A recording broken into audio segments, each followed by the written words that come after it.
One look at a story here about a man called Jephthah. Some would know about him.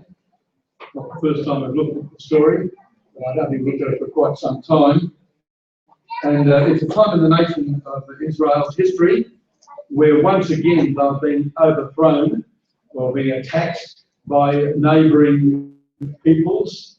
And in the book of Judges, there's always this history of sort of looking for help and then getting some help and then getting wayward in their particular approach and getting inundated again with other enemies. Anyway, the Ammonites were the ones that were involved in this particular time. And the man called Jephthah was the leader of the tribes of Israel in this particular forthcoming battle against the Ammonites. And you read it, I'm picking up halfway through here because we're going to come back and look at the beginnings of it later. But in Judges chapter 11 and verse 30, when the battle is just about on them against the Ammonites, we read, and Jephthah vowed a vow unto the Lord and said, if thou shalt without fail to deliver the children of Ammon into my hands, then it shall be that whatsoever cometh forth of the doors of my house to meet me when I return in peace from the children of Ammon, then surely shall be the Lord's, and I will offer it up for a burnt offering. So Jephthah passed over to the children of Ammon to fight against them, and the Lord delivered them into his hands. And he smote them from Aroer, even till the coming of Minnith, even 20 cities, and under the plain of the vineyard with a very great slaughter. Thus the children of Ammon were slaughtered or subdued before the children of Israel. And Jephthah came to Mizpah unto his house where he lived. And behold, his daughter came out to meet him with timbrels and with dances. And she was his only child. Beside her, he had no other son nor daughter.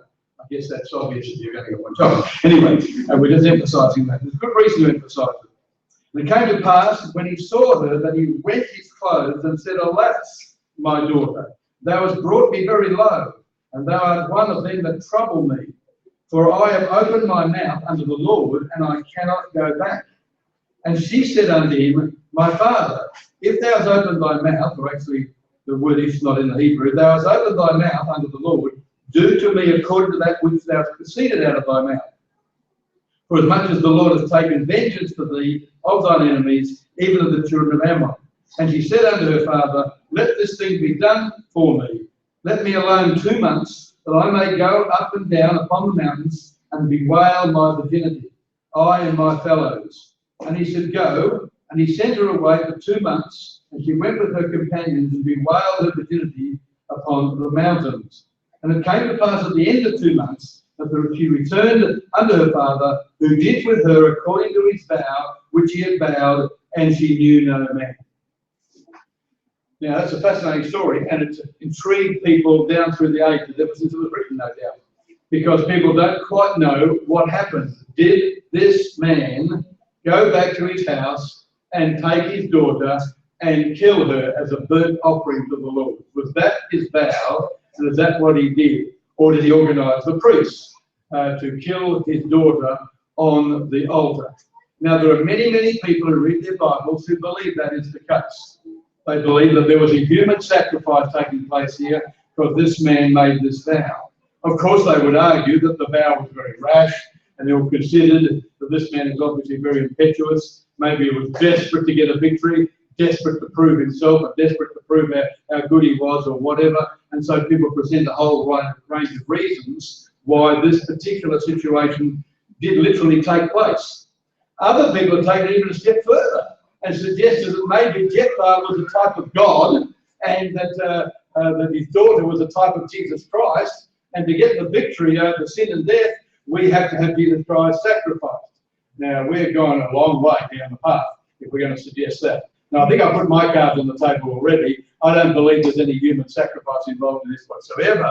But on first glance, and for a lot of people, when they read the story there, they are convinced that Jephthah was just a rash, ill-considered man who made a ridiculous vow, but he was obliged to keep it somewhere or other, and Jephthah's daughter suffered the consequences of that. Now, Jephthah's name is mentioned only in chapter 11 and a bit of chapter 12 in the book of Judges here, except for one other time in the Bible, in Hebrews chapter 11. So he is mentioned as one of the men and women of faith, the heroes and heroines of faith in Hebrews 11. So Jephthah is identified there as a man who heard God's word, who believed God's word, and who acted upon God's word. Because that's what a man of faith does, or a woman of faith. Now, of course, just being mentioned in Hebrews 11 doesn't necessarily exclude you from doing silly things, because there are a number of people, like David, for example, is also on the list, but there's many others who did silly things. But when the men of renown or women of renown did silly things, it was usually very obviously they were disapproved of, and there were usually quite clear consequences.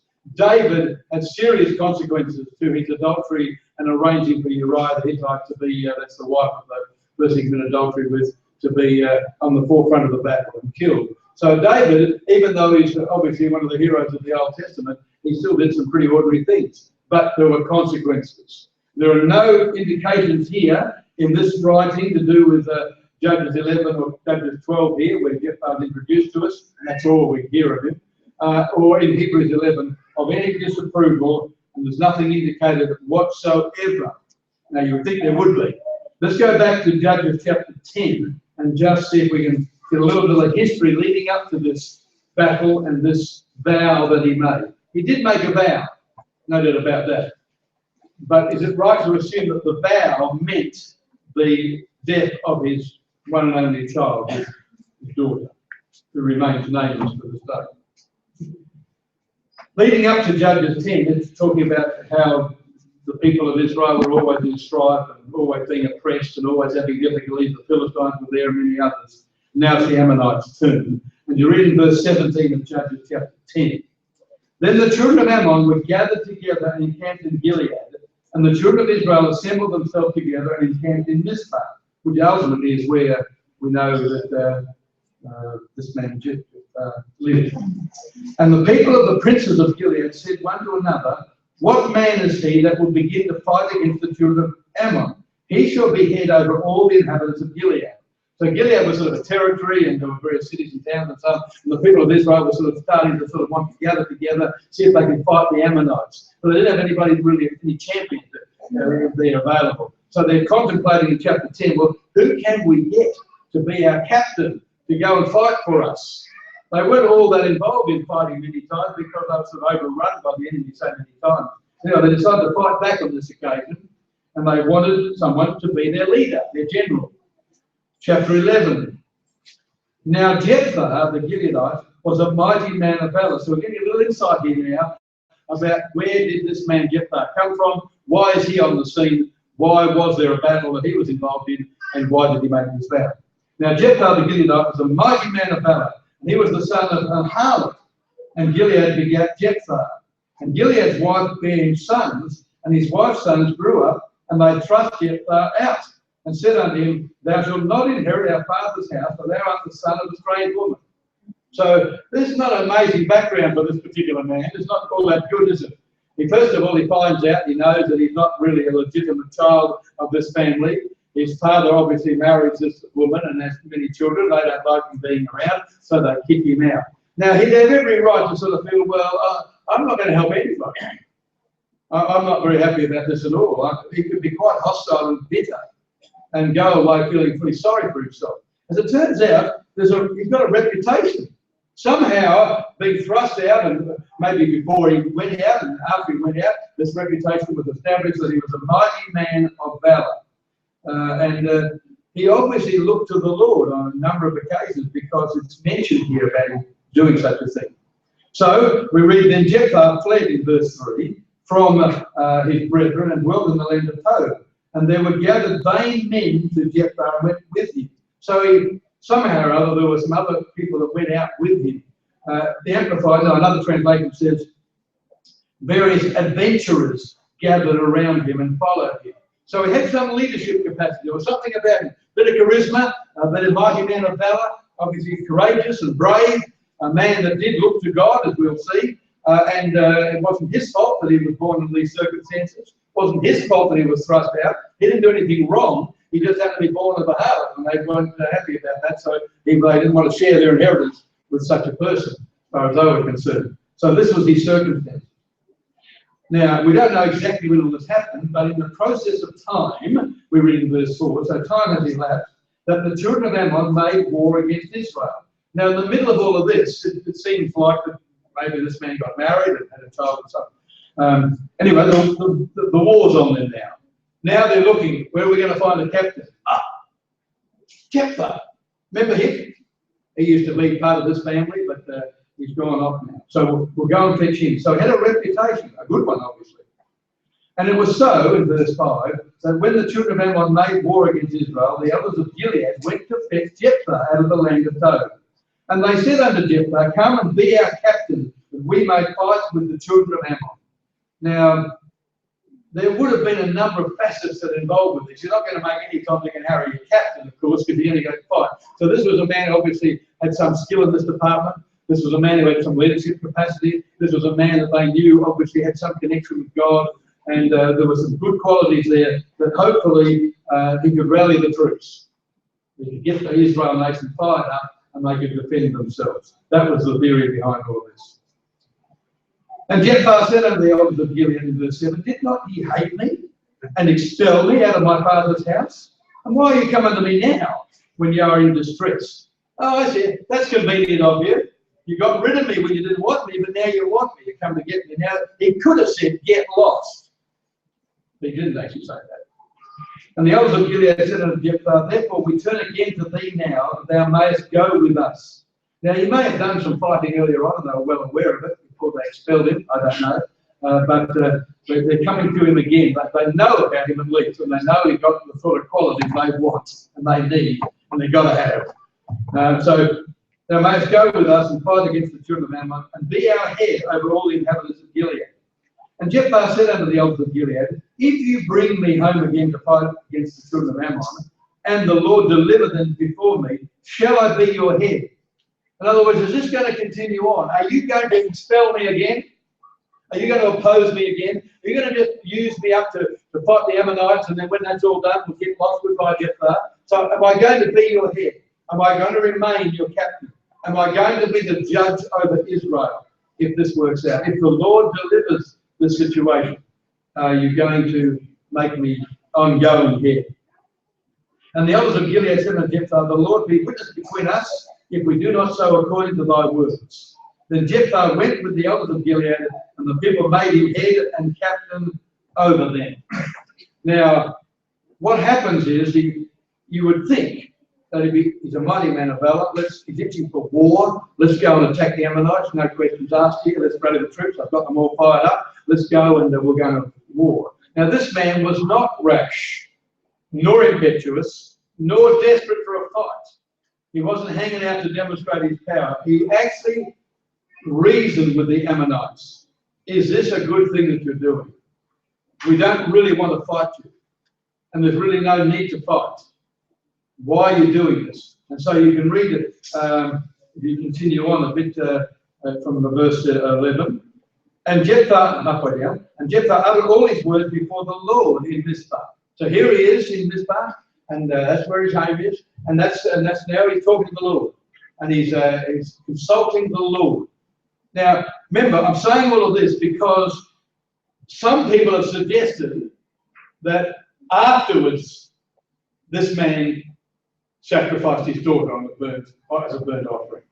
Now, is this the same man we're talking about? This is a man here, he's a mighty man of valor, who's looking to the Lord, who's being very sensible and reasonable and rational, and he's going to go and talk to the Ammonites, and he's going to sort of spare himself, and then we're having a fight.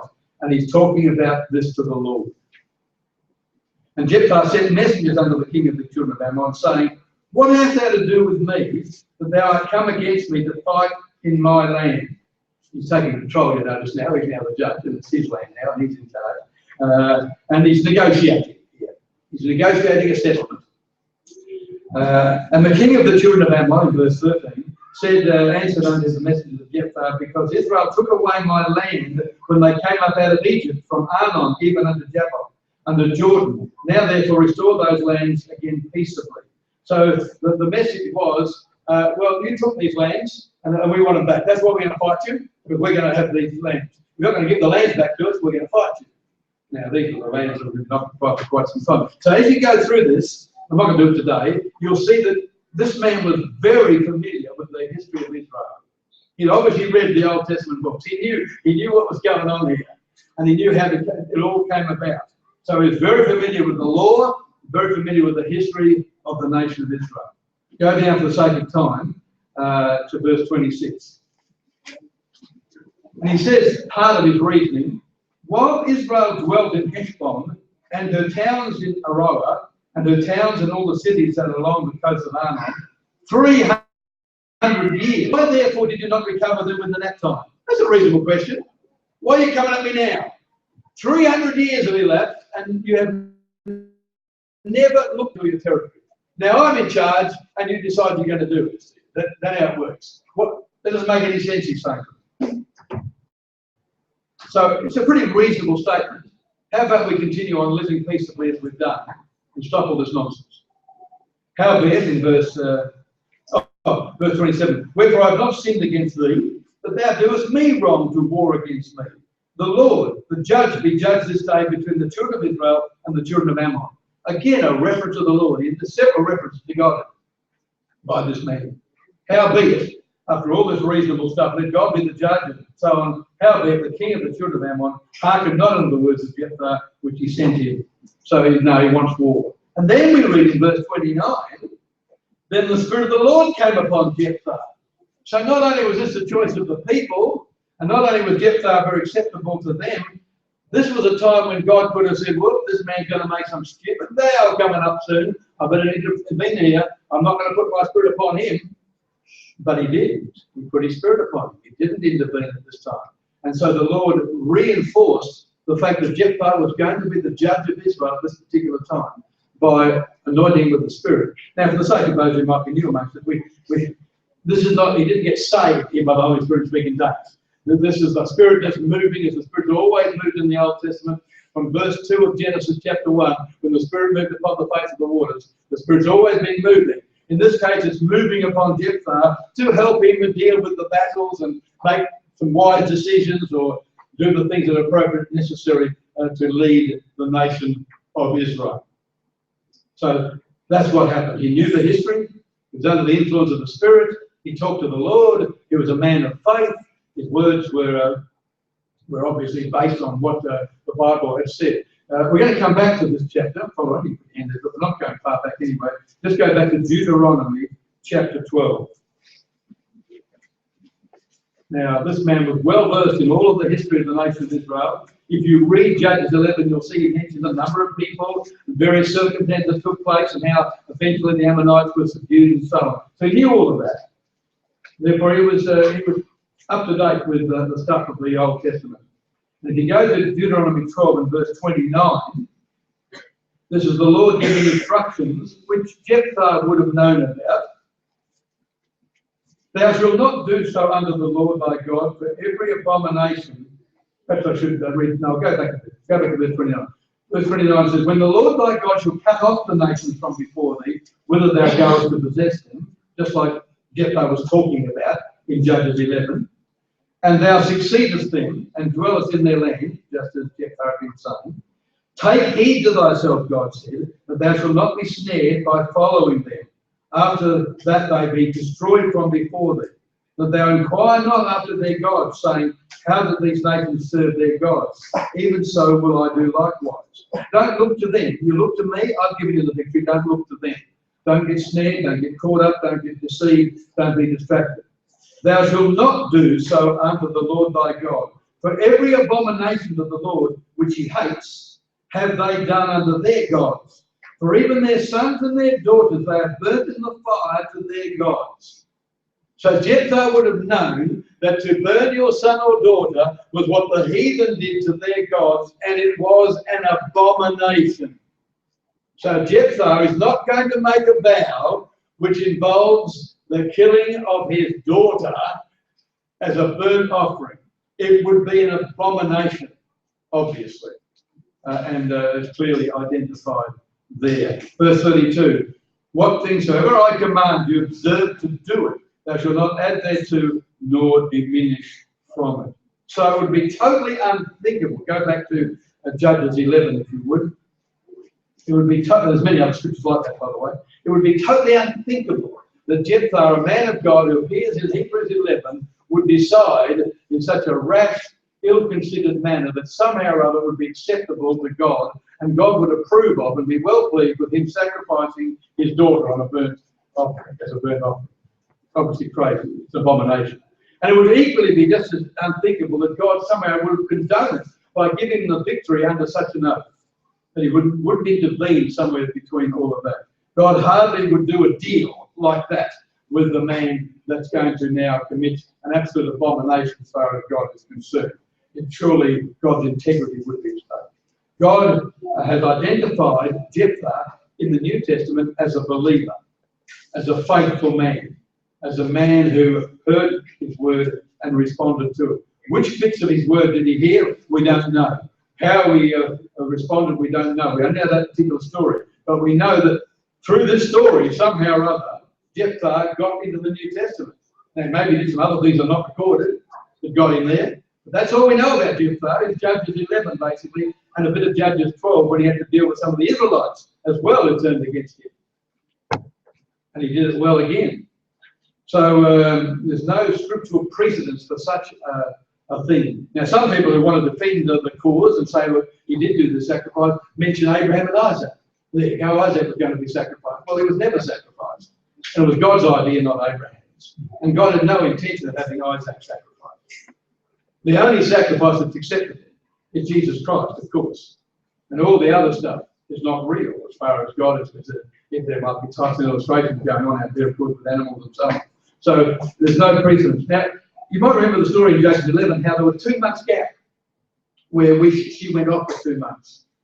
You reckon some sanity might prevail. If she was supposed to come back and be killed in 2 months' time, if that's the real deal, that's what's supposed to happen, then surely someone, where was Mum in all of this? Where was the priest in all of this? Where was God? You know, when Balaam was doing some stupid things, God made a donkey talk to forbade the madness of the prophet, it says. Couldn't one of Jephthah's donkeys have a chat to him? Or maybe a little lamb could have said to him, hey, Jephthah, this is stupid. Don't do this. If that was what he intended to do, which I don't believe for a minute. That's what's really happening. But I'm just recounting this for those people that are out there say, well, this is literally what took place. And there are many people who do, by the way. Many people who write that this is what he actually did. He actually sacrificed his own daughter on the altar of God, nonetheless. Well, surely people could have got in the way. And then you've got things like the little statement at the end when the vow was supposedly complete. And she knew no man.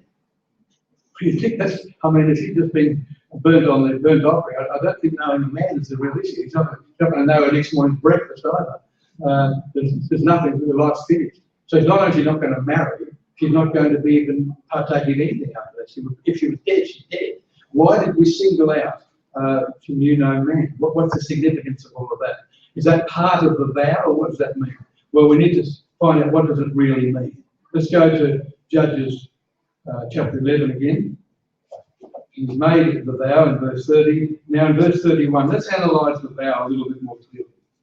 Then it shall be that whatsoever cometh forth of the doors of my house to meet me when I return in peace from the children of Ammon shall surely be the Lord's. And the word "and" there, in most cases elsewhere, has been translated "or." And in fact, in my margin, it's translated "or." If you've got a margin, you might have a margin that says "or" there as well. And in fact, I could quote you dozens and dozens and dozens of examples where the grammatic presentation demands the word "or," not "and." The way it's set up in the Hebrew demands the word "or." So it should read, when I return to peace from the children of Ammon, shall surely be the Lord's, or, if it's suitable, I will offer it up for a burnt offering. Not "and," but "or." So there were choices here. Now, in my mind, probably Jephthah thought that either a servant or a maid would come out, or as they did keep their animals in the house, that maybe an animal might have come out. So that would be the case. Now, some have argued, well, if let's say a little lamb came out, I mean, what price is that to pay? So he kills the lamb. He probably would have killed it anyway after a meal a few days later. So what's the big deal here? Well, I don't think it's about what price he was paying here. He knew that God was going to give him the victory. It wasn't because he was paying for it in somewhere or other. So I think we've got a really significant verse here. What this verse is saying to us, Lord, if you give me the victory, if you're going to look after me, if you take care of me, having put the Spirit upon me, and me trusting in you and your words, then I will devote my house and household to you. I will give whatever comes of my house to you. Now, if it meant some little token gesture of a sacrifice, so be it. If it meant even that his servant had to go away and serve not him anymore, but the sanctuary, and go away and be involved in the worship of the Lord and spend his time or her time in that situation, well, so be it. It wasn't the price he was paying. It was his attitude, his commitment to the Lord. He was prepared to say to God, God, if you look after me, then I will do what's right before you. I will commit my life and dedicate my life. Whatever comes of my house or my household or of me, I will devote to you. And that makes sense because it does appear that he didn't expect his daughter to come out, and he suddenly realised his daughter now would have to be what was generally known as a perpetual virgin. In other words, she would not marry, but she would devote her time to the sanctuary. She would go away and leave the household and never marry, not have children, and devote her time to prayer and fasting. Just like you read about Anna. Anna in the New Testament, the book of Luke, and I'll just quote it to you. This is Anna, who departed not from the temple, but served God with fastings and prayers night and day. So there were women, mainly women, who were prepared to sort of forsake the natural things that they wanted to do for the sake of serving the Lord. And they decided back then that they were going to pray and fast and not marry, not have children, and not continue on the lineage of that particular family. And that is the issue here for Jephthah, my only child. I suspect his wife's not mentioned at all here. Maybe she passed away. That's why he had no more children. And so at this point, he's got one child only. And that child was going to be his lineage. I mean, back then, and maybe today, people want to carry on their line and so on. And they certainly did back then, and it was sort of a humbling experience that was the end of the line.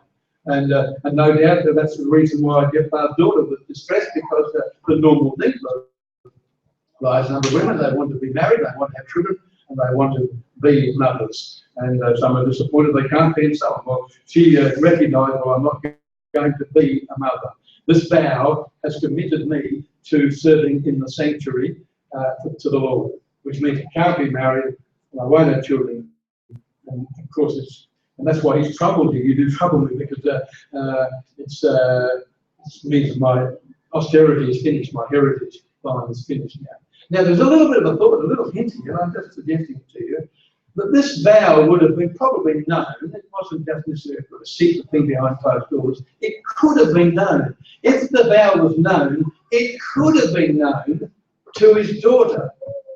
And his daughter may have deliberately come out first, contrary to popular sort of the way things were done.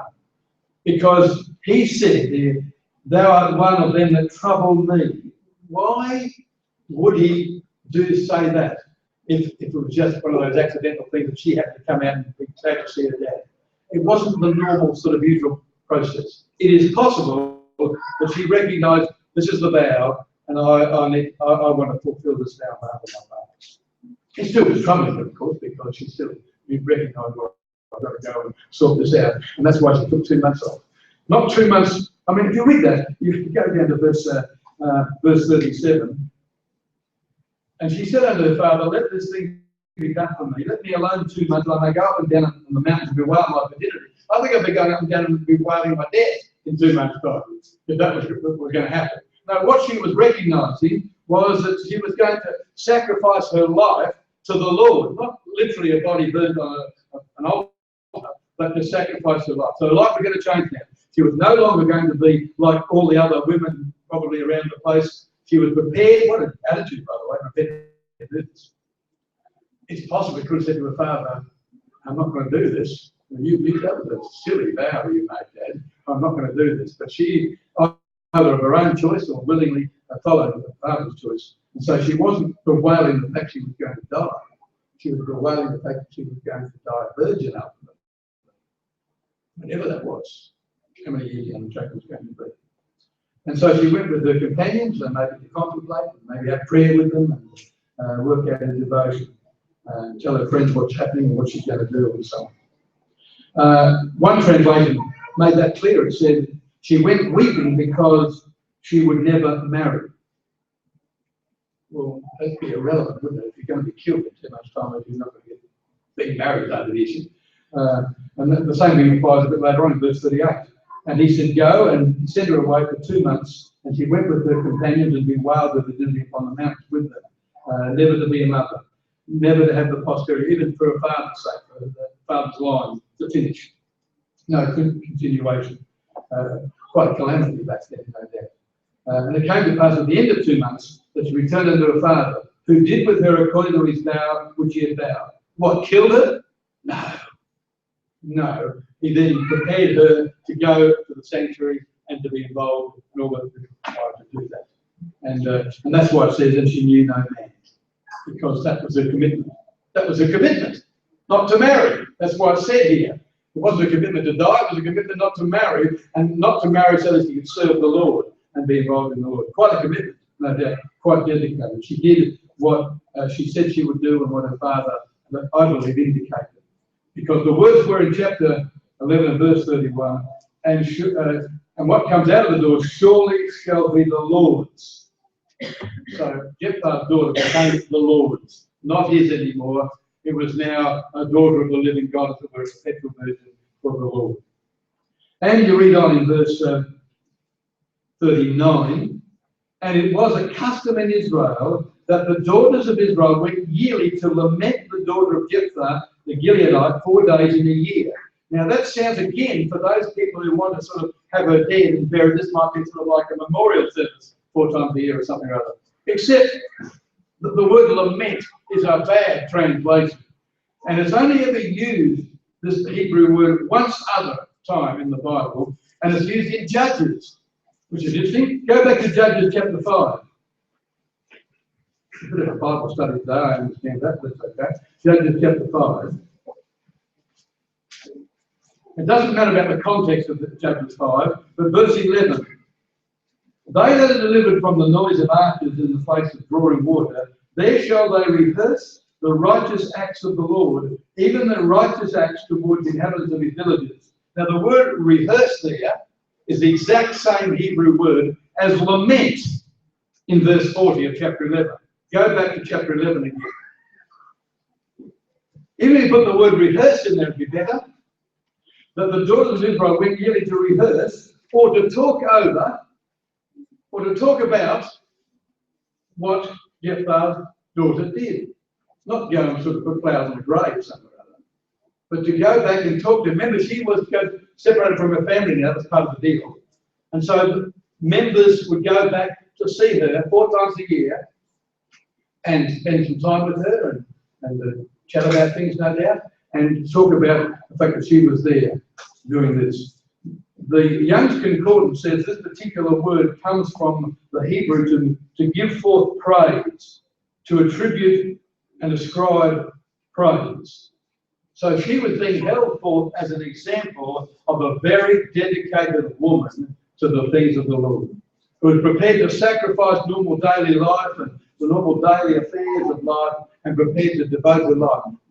Fortunately, for all of us, I think we're not called to particularly do that. Although Paul in the Bible does say, if you can refrain from being married and so on, well, you can devote your time to the Lord. Being married and have its cares, and having children will have its cares, and all the other stuff. We've got plenty of cares in the world. It's pretty difficult to sort of go away and just devote ourselves to the Lord. But there was an opportunity back here to do exactly that. For Jephthah's daughter to go away and devote her future, her life, to the Lord. And this was a demonstration really of Jephthah's willingness to say, well, even of my own household, my only daughter, he didn't retract his vow. I've opened my mouth. I've got to fulfill what I said to the Lord. The Lord has fulfilled his promise. I will allow that to happen. Now, is there any application to all of this? By the way, I should read out verse 40 from another translation just to make it clear. But this custom prevailed in Israel, that the virgins of Israel went at different times, 4 days in the year, to the daughter of Jephthah, that they might comfort her and talk with her. Not too much talking. He's just been sacrificed. Anyway, so they used to talk with her and encourage one another about what perhaps the others were going to do as well. And possibly, maybe she was conscripting some of these other virgins to become a part of the sanctuary. New Testament. I hope you understand, I don't believe that there was any literal sacrifice, but there was a living sacrifice made because she was prepared to do this alive to serve the Lord. 2 Corinthians chapter 11. Is there a parallel? We've got time to do this, we better have. Not much point otherwise. Why is the story there? Why did I go through all of that? Just to prove that perhaps it's very clear in my mind that this was a giving of his daughter to the service and involvement in the things of the Lord. Well, that's what we do. Not literally like that, but spiritually. So in chapter 11 of 2 Corinthians, it reads this in verse 1. Would to God you could bear with me a little in my folly, and indeed bear with me. For I am jealous over you with godly jealousy, for I have espoused or betrothed you to one husband, that I may present you a chaste virgin to Christ, a pure, undefiled, perpetual virgin in the spiritual sense, to Christ. So there is a parallel, isn't there? There is an example that we can relate to. And Jephthah's vow is an example of what is involved here. I believe that in a sense, and it's not literal of course, but in a sense that when you and I get baptized in water, we are really, if we're serious, making a Jephthah's vow. We are saying, Lord, I'm going to bury my old life in water baptism here. And I promise that if you fulfill your vow by giving me the victory over death and the consequences of the sin and give me a new life, then I will devote my house. It'll become yours. My children, my house, my life will become yours. Not literally, don't have to go off and do anything particularly, but what it's saying here is, if we really understood our commitment here, it's like a marriage. We're really saying, Lord, I'm going to make my vows, you keep your vows, and we'll stay together till death do us part. And I promise, for better, for worse, for sickness and in health, for richer or poorer, and death to us part, I will serve you. As for me and my household, Joshua said, we will serve you. That's the Jephthah vow, is it not? That's our vow, is it not? As Spirit-filled people, Lord, you've fulfilled your promise. You're filled with the Holy Spirit. I'm now betrothed to you. There's a marriage coming, hallelujah, of the bride, the church, and Christ, the husbandman. The husbandman's promised to look after us. I will never leave you nor forsake you. I will make you more than a conqueror. We'll triumph in Christ Jesus. So the promises that God gave to Jephthah are the promises that God gives to us as we make our vows, as it were. That we're prepared to say, yes, I'll raise my children in the Lord. I'll devote my life to you. I will be involved. I'll make the right decisions. So we're all meant to be making the same sort of promises. Now, of course, most people get baptized, including myself, never heard of Jephthah, never heard of such a vow, never heard of such a commitment. I don't even know what my commitment was. I think when I got baptized, which is coming up for 48 years in March the 2nd, when I got baptized, I don't think I was thinking about my commitment at all. I was thinking about God's commitment. I was thinking about what he was going to do. And I gave him one shot. Here you are, Lord, I'm going to get baptized. I'll give you this one shot to fill with the Holy Spirit. But there is a commitment both ways, and people need to understand that if God is going to fulfill his end of the marriage agreement, as it were, the vows, then we've got to fulfill ours too. And so Jephthah's daughter was a sort of a recognition, not of herself, but yes, certainly she was very dedicated, but it really was a recognition of what Jephthah himself was prepared to do. He was prepared to say to God, God, I'm in your hands. I'm not my own anymore. If you give me the victory. Because without the victory, what was he? I mean, it was finished anyway. Without the victory, even if he managed to live, well, they won't want him to be captain anymore. They've just been slaughtered. So he knew that his future was bound up not in natural lineage, really, even though it bewailed him at that time, because naturally he's in the flesh. And the same thing applies to us, that our future is not bound up in our natural lineage, It's not bound up in children and grandchildren and great-grandchildren. It's not bound up in all of that. That's not what our future is. Our future is not in our work associations. It's not in our prowesses in one form or another. The message here is our future is bound up in the Lord and those promises that we either directly or indirectly make. And we're saying to the Lord, like Jephthah, you get me through these circumstances, and I'm yours. You fill with the Holy Spirit, and I'm yours. What with the price? And through all life tribulations, and when you say, I know that doesn't always work with marriages, but the theory behind it all is that for worse, richer, poorer, sickness and health. Through all life circumstances, we're going to work together. And the promise is that the husband man says, well, I love and cherish. And the wife says, I'll love and obey. That's what it's supposed to be. And that's exactly the parallel of this story here, isn't it? The promise is, well, I will love and obey you, Lord.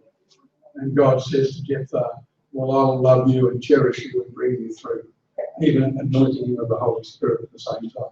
Go to Romans 12. Oh, no, don't go to Romans 12. I'll read it from Amplified because you know how this works. We're called to serve now in the temple.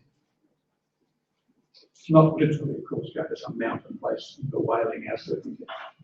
In Romans 12, you'll recognise it when I mention it here. It says, I appeal to you, therefore, I'm reading from Amplified, brethren, and beg of you, in view of all the mercies of God, to make a decisive dedication of your bodies, presenting all your members and all your faculties as a living sacrifice. Now, that's Jephthah's vow, in my opinion. That's what he was really saying to the Lord. Lord, with all your mercies, how much you've taken care of me, I am prepared to present my members, whoever, whatever, whatsoever, he said, dedicated, devoted, and consecrated in service to you, and well-pleasing to God, which is your reasonable, rational, intelligent service and spiritual worship. A living sacrifice. All of us should be fulfilling Jephthah's vow and offering our life as a living sacrifice to the Lord. Challenge?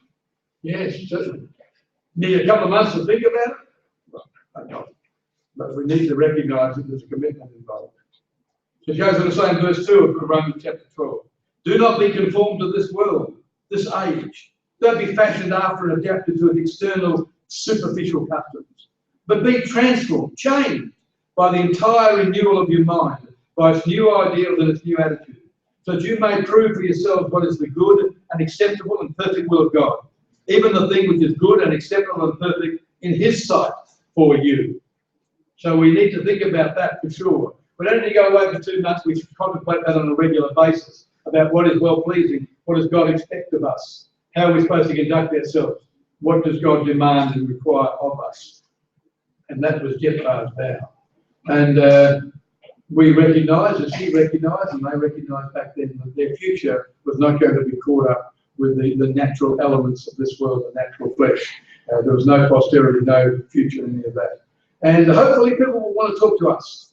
There were 5 activities we had yesterday, and a lot of talking did take place. And so hopefully there will be those people who will come to us, like those who did to Jephthah's daughter, and say, well, how did this all come about? And keep the rehearsing going, keeping the accounts going.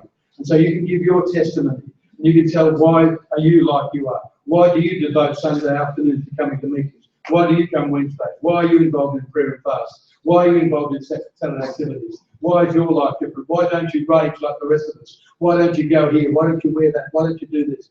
We're able to rehearse, as it were, to recount, as it were, the people that come to us, those who are not yet committed to the things of the Lord, and we can tell them, this is why I'm doing it. So when you go to a hotel and you don't drink, you tell them why you don't drink.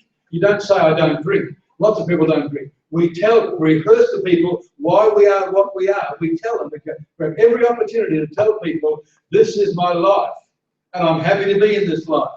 I'm happy to share this life with you. I'm happy to tell you why I've made this choice. But I've devoted my life to the Lord. Because in my case, 48 years ago, the Lord graciously filled with the Holy Spirit. I was fighting the battle of life. I don't know that we would have got very far. Hadn't been married very long. Marriage wasn't all that crash hot. I managed to survive 50 years after that. But anyway, in the beginning, like a lot of things, we're both in the flesh and both struggling with things in families and structures that we had to contend with. And so there were a lot of things. And it changed my wife's life in 1968, it changed my life in 1969. It's only reason, it's only a rational service. It's only a reasonable, logical. The Lord has changed our life, made us new creatures, that we've been set free from the bondage of sin and death. Jephthah's name means God has opened, or God has set free. You can't get any better than that. Jephthah's vow is the setting free and the opening of the doors for us. That we commit our life to the Lord, He commits His Spirit and His power and His blessing and His goodness and His grace and His mercy and His love and His protection and His provision to us. That's the combination. The doors have been opened. Prisoners have been set free. And He lived at Mizpah, which means watchtower or look out. Look out for those who are in trouble, but we look out for the return of the Lord, that we're established now in Mizpah. So we've got it all going for us. That's the message, and we hopefully we tell others and we rejoice in our dedication and commitment. If you read Revelation 19, the marriage of the Lamb has come. We're betrothed, we're committed, we're dedicated, we're consecrated, we're well pleasing to our husband man. We're looking forward to the day when He comes back, and we're on our watchtowers of Mizpah, set free by the power of the Lord, looking out for the opportunity to be with the Lord forever. In the meantime, happy to serve Him. All the people say, Amen.